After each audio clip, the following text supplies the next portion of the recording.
हे मुख्यमंत्री प्रशिक्षणार्थी जे होते मागच्या विधानसभेच्या आधी सन्माननीय मुख्यमंत्री महोदय सध्याचे आणि तेव्हाचे मुख्यमंत्री एकनाथ शिंदे साहेब म्हणजे देवेंद्रजी आणि एकनाथ शिंदे साहेब दोघांचे व्हिडिओ आहेत की आम्ही ह्या 11 महिन्यानंतर यांना महाराष्ट्र सरकारच्या सेवेमध्ये कायम करणार असे व्हिडिओ आहेत. ते सगळे आहेत, बघितलेले आहेत, मी तुम्हाला दाखवतो आहेत.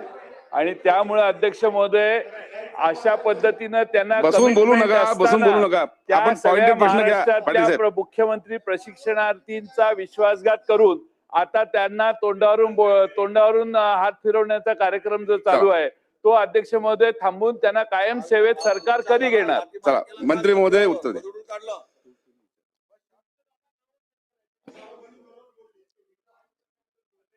माननीय अध्यक्ष महोदय नाही आज्ञा नाही पुढे बोला. तर बघा 10:39 झाले ना. बघा राहिलेल्या लक्षवेधी ऐका योगेश साहेब, राहिलेल्या लक्षवेधी या राहून जातील. ऐकून घ्या. नाही समजून घ्या माझी गोष्ट. घ्या बोला. हा तुम्ही घेताय बॉम्ब घ्या बसा तुम्ही. मी मला द्या पाहिजे. आपण 25 लक्षवेधी 26 लक्षवेधी लावा, आमच्या काही हरकत नाही अध्यक्ष महाराज, आपला अधिकार आहे. पण आपण तिकडे बसून जर लक्षवेधीला न्याय मिळणार नसेल तर अध्यक्ष महोदय 26 लक्षवेधीचा काय उपयोग नाही. म्हणून माझी विनंती आहे लक्षवेधी ज्यांनी मांडली त्याचं उत्तर आल्याच्या नंतर पुढे जाणं हे आपलं काम आहे. या सभागृहात आम्ही सुद्धा चौथ्यांदा निवडून आलोय. आम्ही अशी 26 लक्षवेधी कधीच पाहिली नाही. आणि आपण जर असाच अन्याय करणार असाल अध्यक्ष महोदय हे बरोबर नाही आहे. आपण न्यायाच्या आसनावर बसले आहेत. योग्य अयोग्य केवळ आपण ठरवू शकतो असं नाही अध्यक्ष. पुढे जाऊया.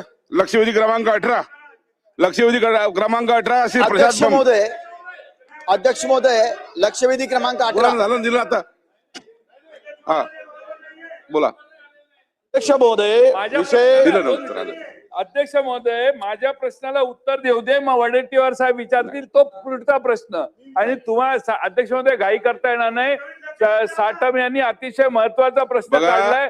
पक्षाचा अध्यक्ष असून देखील हा प्रश्न विचारा. अध्यक्ष महोदय या आपण सगळेजण सभागृहातल्या लोकांच्या भावना काल तरुणांनी प्रचंड मोठं ते आंदोलन केलं. मी तुम्हाला सांगतो त्या पोरांना एक मिनिट त्या पोरांना प्रचंड मारहाण झाली पोलिसांकडून. काय मागणी होती? आम्ही 11 महिने काम केलं आणि आम्हाला 11 महिन्यानंतर त्या पोरांना ते आम्हाला रेग्युलर करा, नाहीत तर पुढचे तरी 11 महिने द्या. आम्ही काम केलंय, निवडणुकीत काम केलंय. हे सरकारने आणलेली योजना आहे. पुन्हा हे सरकार आलंय ना. दुसरं जर सरकार आलं असतं तर ठीक आहे, त्यांचा आग्रही नसता. त्यांच्या भरोशावर हे सरकार आलं आणि आल्यानंतर अध्यक्ष महोदय त्यांनी जर म्हटलं की आम्हाला, आणि त्यांनी आश्वासित केलं होतं की हे मुलांना मी शिंदे साहेबांचा स्टेटमेंट तुम्हाला सांगून वाटल्यास मी पाठवतो, मी त्यामध्ये कुठेच चूक नाही. ते म्हणालेत की आम्ही यांना रेग्युलर करणार, आम्ही यांना पुढे रोजगार देणार असं ते म्हटलेत. बघा म्हणजे मी खोटं बोलतोय? नाही असं नाही.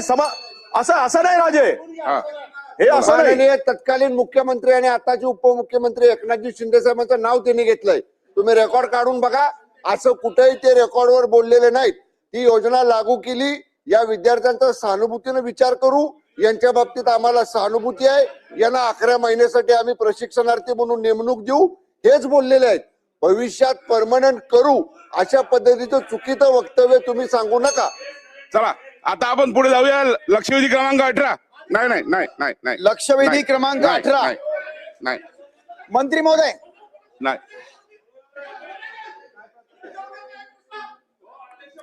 लक्षवेधी क्रमांक 18 लक्षवेधी क्रमांक 18 अध्यक्ष महोदय छापल्याप्रमाणे